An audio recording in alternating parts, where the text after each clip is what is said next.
Knowing yourself is a continuing process. Once you know yourself, next minute you change. Hopefully it is always in a better way. If you're anxious, we're hoping you will learn from it. You will learn how to cope with it. You will learn what is your anxiety trying to tell you and what is it, why is it here. So you will learn to reduce your anxiety. If our change is always in a better way, why not change? Of course change.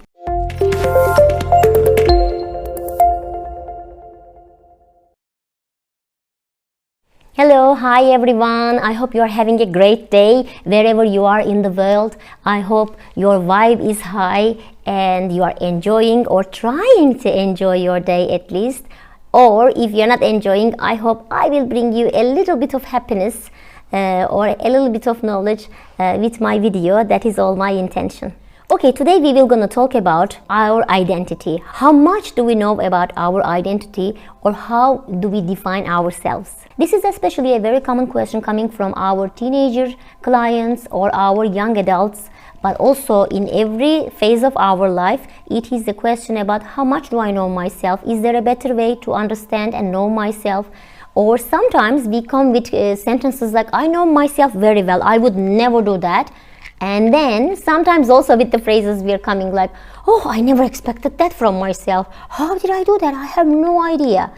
So let's have a look how we can know ourselves and how we can be in better contact with ourselves. First of all, knowing yourself is a continuing process. It will never stop. As soon as we learn new things, as soon as we keep living, we're gonna learn new things about life, and we're gonna learn new things about ourselves until we die.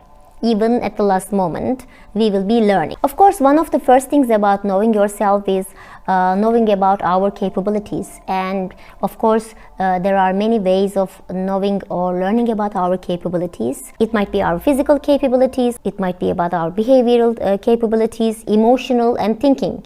So there might be some limits about those four aspects in our life, in our minds, thinking that, for example, we can say, I could never bungee jump. But then maybe if we go there and if we experience it, we might see that we could be able to do it actually. So we could be able to overcome that physical capability or boundary which is in our minds actually. That type of things. Or we might be liking yoga but not liking basketball, kind of common knowledge, etc. Of course, when we are talking about knowing ourselves, we are talking about more mindful stuff and more about the things not necessarily physical. One of the ways of knowing yourself is, of course, reading a lot and visiting many places, learning new things and trying new things, also knowing lots of people. But there is a catch. The catch is that maybe you might be reading hundreds of books, but maybe you are always reading the sci-fi books, so your knowledge is restricted with a sci-fi type of knowledge. Or you might be seeing many people. You maybe have 500 social friends, but maybe you don't have necessarily really deep relationships with them, and maybe you might be choosing always the same type of people. For example, you might be choosing people who always approve you, who always encourage you into things, but not necessarily challenging you or not necessarily giving you critical advice or criticizing you.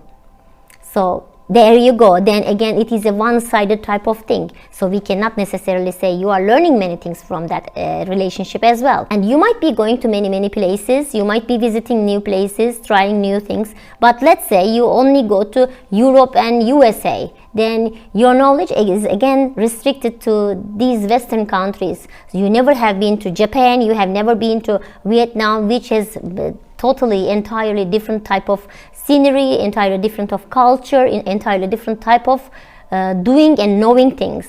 So again, you restricted yourself with such things as well. So still, when you are trying to know yourself, what are the things you are liking, what are the things you are enjoying, what are your limitations in terms of relationships, etc., you limited yourself. So you might not necessarily know everything. Is it possible for a person to know themselves 100%? That's another question. It is actually not possible. It is really difficult. Maybe if you reach nirvana, as they say, maybe, but it's usually but it is possible to know yourself as much as you can, which is a lot.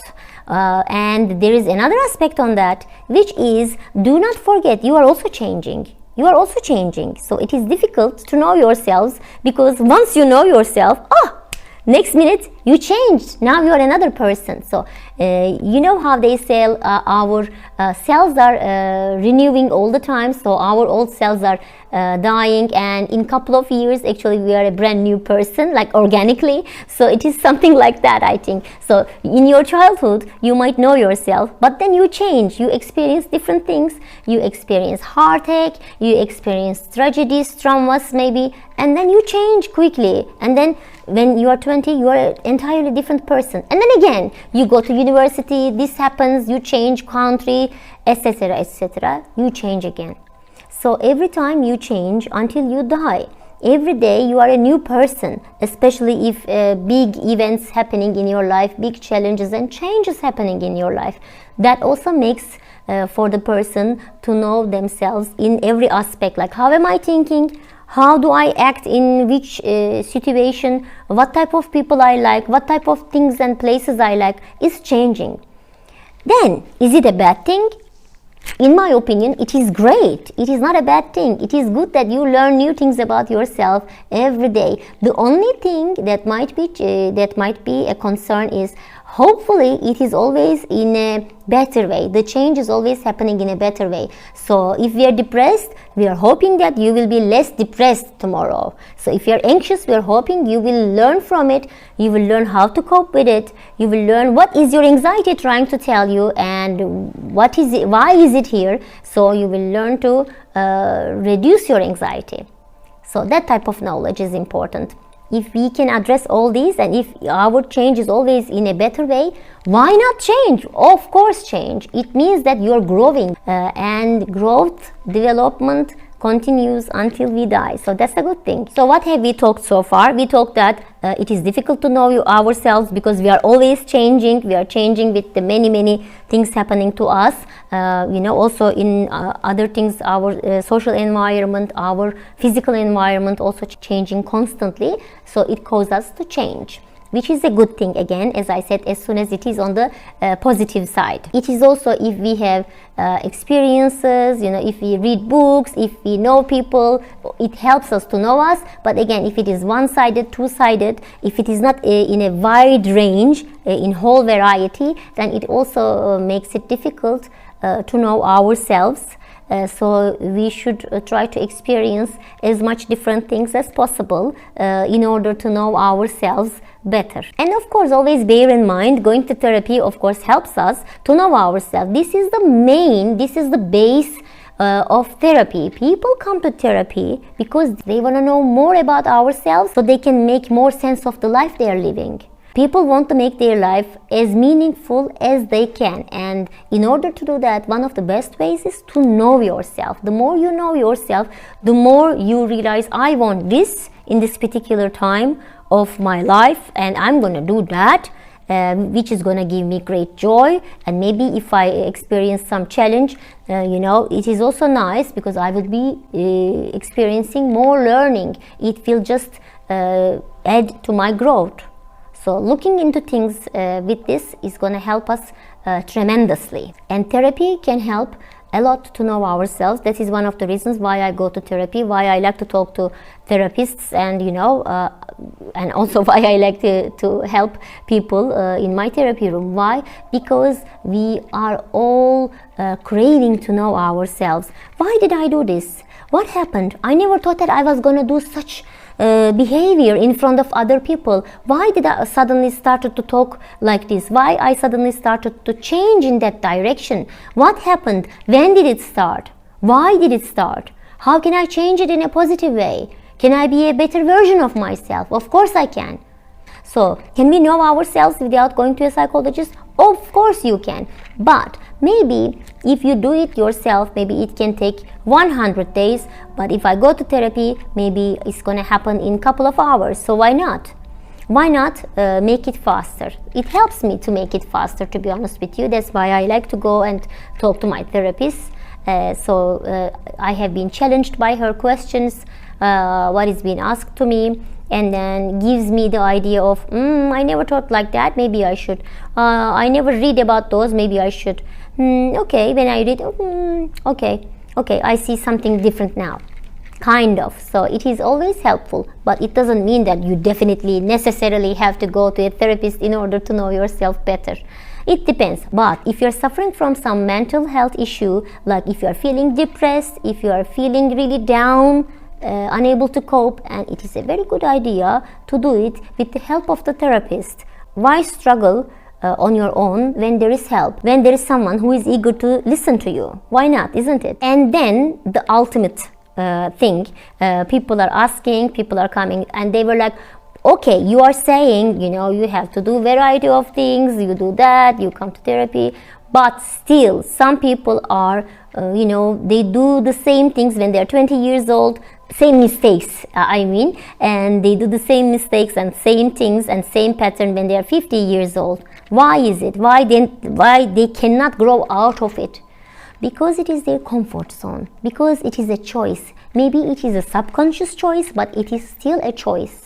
So there you go. There might be two reasons underneath. One of the reasons is, again, it might be a choice. Some people prefer to be negative and stay negative, for example. Whatever happens to them, they always prefer to see the negative side of the things. They always like to say such and such. So unless they start to take a conscious decision, they will gonna go to that direction, and they will keep going in every aspect of their life, in their job, with their relationships with their children, when they buy a house, when they buy a car, when they have a fight with the car dealer. Okay, it will happen because maybe it is a decision. Maybe they like it that way, or they find some kind of satisfaction out of it. So you should look there. Maybe it is their decision to stay that way. So you might be thinking this person is really doesn't know what he or she wants. Maybe that is exactly what they want. That might be one reason. Sad to say, but it might be correct. Another one is, yes, obviously, this is the main common mistake for all of us. And that is, we do all these things, but we never process. That's very common, isn't it? We don't have time to process the things we live, the traumas we have, the fights we have, the positive things we have. We sometimes don't stop and process, don't criticize, don't look back. So I usually recommend, when you go to bed, always try to think about 5-10 minutes. What happened to me today? How did I react? What did I feel?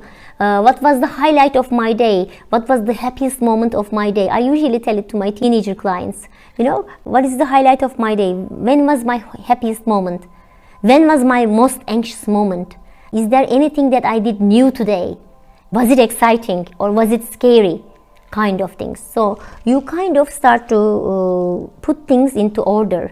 Otherwise, you just leave things. You just read books, for example, but you never process them. You never ask, I like this book. Why did you like this book? What character did you like the most? Why did you like that character? What is the main event that you like the most? Etc. You don't ask this. You just leave it there. You just read it, and then you were just like, okay, I like this book. What did you like about it? What did you feel about it? What did you think about it? I didn't think. Or maybe then instead of reading 30 books, maybe you should have read 3 books and know that, in depth, that how did you feel? Why did you like it? Kind of a little bit of a reflection. It is important. It is very important to reflect back to the things happening to us, the learnings we are having. So we have to reflect. If we don't process, if we don't reflect, and there is no growth. We just reading all these books just for the sake of reading them, or having fights, but then we don't process them. We don't think maybe I should have done this differently, or next time I'm gonna do that. Don't make ourselves prepared when it comes again, etc. Then because we don't process, we always leave processing sometime in the future, then it actually stops us growing. So we are getting stuck there. That is why every time when we are facing new things, we always use whatever is in our library already. So we just pick up that behavior, that thought, or that feeling, and we use that immediately without even realizing it. That is one of the reasons why some people didn't grow and they were like, why is it happening? Why always I am suffering from the same thing again and again? Can it be because you never stop and process? Can it be because you never realize that it keeps coming back to you? Because you are not learning much from it? Maybe you should act in a different way or think in a different way. Maybe with the help of someone, I don't know. Maybe if you are unable to understand and see, sometimes, it is really foggy. Things are really foggy for us sometimes because it is our own life and it is difficult to process things happening to us without the help of others. So it can also happen. So go ask for help. It doesn't have to be a therapist. It can be someone that you could be able to talk to. You feel comfortable with talking. There you go. So the most important thing is not processing what is happening in our lives.